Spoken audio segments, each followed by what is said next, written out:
an ill-fated match. And you would be correct in that assumption.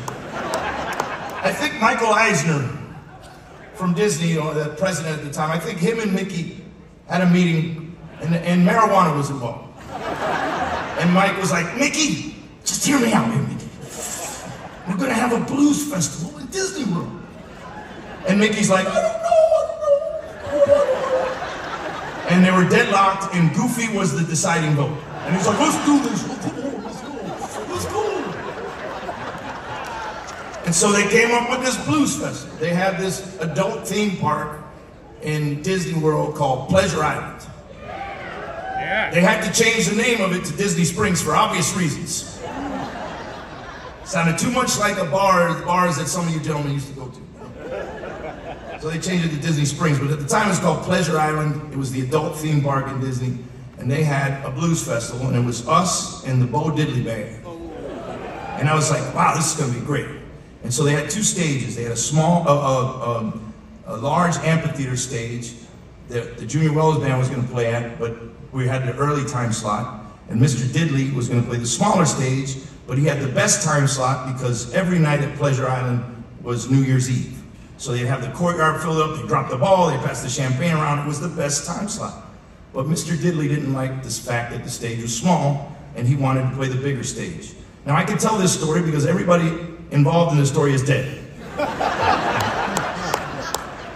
So Mr. Diddley didn't want to do it. He would not go on and play unless accommodations were made.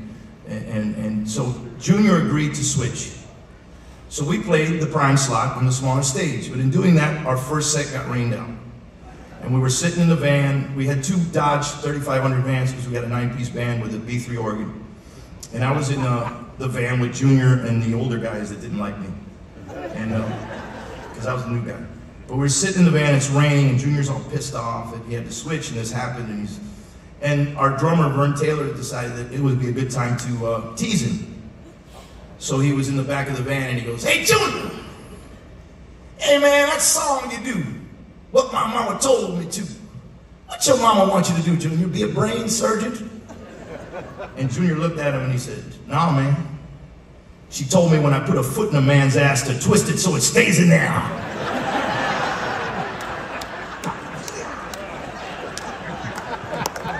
Now you know why I'll never forget that?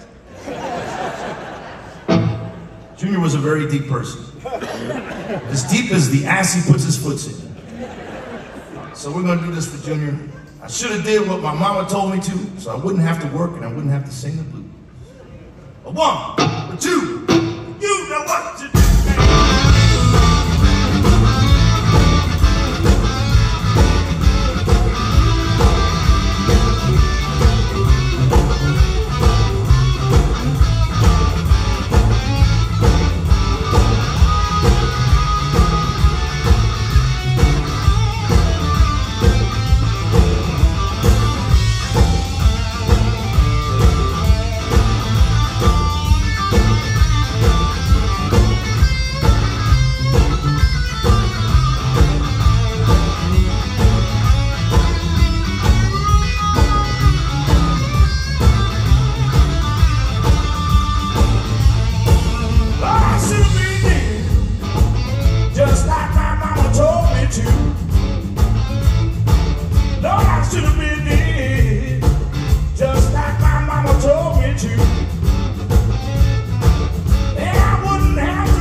Not sure how much time we got left, but I wanna